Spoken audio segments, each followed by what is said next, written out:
చాలా రోజుల తర్వాత హైడ్రా మళ్ళీ రంగంలోకి దిగింది. కూల్చివేతలు, అక్రమ కట్టడాలు, అక్రమ నిర్మాణాలు, ఆక్రమితలు ఏవైతే ఉన్నాయో వాటన్నిటిని కూడా కూల్చివేయడం మళ్ళీ మొదలుపెట్టింది. సోమవారం తెల్లవారుజామున సంగారెడ్డి జిల్లా అమీన్పూర్లోని వందనపురి ఈ కాలనీలో అయితే హైడ్రా అధికారులు కూల్చడం చేపట్టారు. ముఖ్యంగా చూసుకుంటే రహదారికి ఆనుకొని ఉన్న ఒక బహుళ అంతస్తుల భవనాన్ని ఈ హైడ్రా అధికారులు అయితే నేలమట్టం చేసేశారు.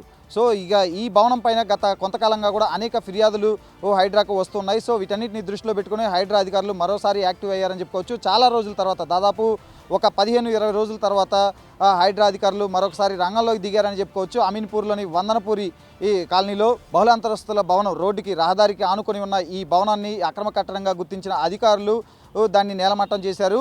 ఇక దానిపైన ఇప్పటికే అనేక ఫిర్యాదులు రావడంతో హైడ్రా అధికారులు కూడా రంగంలోకి దిగారు. సో ఇక ఈ కూల్చివేత సమయంలో ఇప్పటికే బాధితులు కూడా వాళ్ళంతా కూడా ఆందోళన చేపట్టారు. సో ఆందోళన చేపట్టినప్పటికీ కూడా హైడ్రా అధికారులు ఏమాత్రం వెనక్కి తగ్గకుండా భారీ బందోబస్తు నడుమ ఈ హైడ్రా ఈ కూల్చివేతలను అయితే చేపట్టిందని చెప్పుకోవచ్చు. ఇక మరోపక్క చూసుకుంటే ఇప్పటికే ఈ కూల్చివేతలకు, అక్రమ కట్టడాల కూల్చివేతలకు ఇప్పటికే సుప్రీంకోర్టు కూడా ఒక కేసులో అయితే సానుకూలంగా తీర్పు ఇచ్చింది. కాబట్టి అక్రమ కట్టడాలను కూల్చివేయటం సబబే అంటూ కూడా గతంలో కొద్ది రోజుల కిందట దేశ సర్వోన్నత న్యాయస్థానం కూడా తీర్పునిచ్చింది. సో వీటన్నిటిని దృష్టిలో పెట్టుకొని ఈ హైడ్రాకు ఇప్పటికే చట్టబద్ధత కూడా రాష్ట్ర ప్రభుత్వం కల్పించింది. సో ఈ క్రమంలోనే హైడ్రా అధికారులు అయితే మరొకసారి దూకుడు ప్రదర్శించే అవకాశం ఉన్నట్లుగా కూడా క్లియర్గా అర్థమవుతుంది. ఎందుకంటే గతంలో మనం చూసాము, హైడ్రా చేపడుతున్న చర్యలపైన అనేక విమర్శలు వచ్చాయి. అనేక మంది ఈ న్యాయస్థానాలను కూడా ఆశ్రయించారు. హైడ్రా కోసం తెలంగాణ ప్రభుత్వం ప్రత్యేకంగా జీవో నెంబర్ 99ని తీసుకొచ్చింది. సో దానికి నిలిపివేయాలంటూ దానిపైన స్టే ఇవ్వాలి అంటూ కూడా చాలామంది ఇప్పటికే హైకోర్టును కూడా ఆశ్రయించారు. సో అలాంటి తరుణంలో తెలంగాణ ప్రభుత్వం కూడా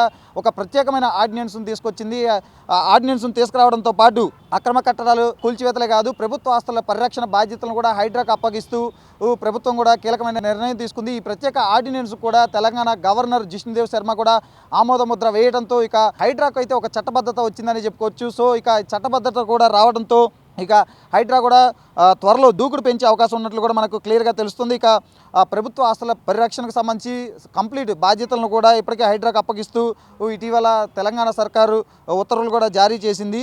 గ్రేటర్ పరిధిలోని అక్రమ కట్టడాలని కూల్చివేసే పవర్ హైడ్రాకు ఇచ్చింది. ఈ మేరకు జీవో నెంబర్ 199ని ప్రభుత్వం విడుదల చేసింది. అలాగే జిహెచ్ఎంసీ చట్టంలో అనేక మార్పులు కూడా చేసింది. జిహెచ్ఎంసీ చట్టంలో మున్సిపల్ శాఖలో 374B ప్రత్యేక సెక్షన్ను చేర్చింది. దీంతో బల్దియాతో పాటు 27 మున్సిపాలిటీలు అలాగే 33 గ్రామాల పరిధిలో హైడ్రా ఇక దూకుడు పెంచనుంది.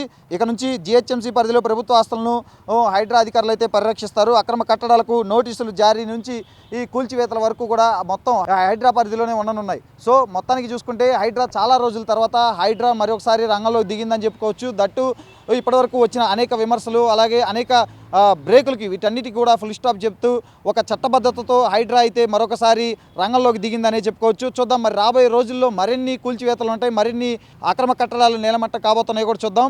మరొకసారి హైడ్రా అనేది దూకుడు పెంచడంతో మరొకసారి ఈ బడాబాబులు, కబ్జా నేతలు ఎవరైతే ఉన్నారో రియల్టర్లు వారందరి గుండెల్లో కూడా దడలు పుడుతున్నాయనే చెప్పుకోవచ్చు. చూద్దాం మరి రాబోయే రోజుల్లో హైడ్రా ఎటువంటి దూకుడు పెంచుతుందో.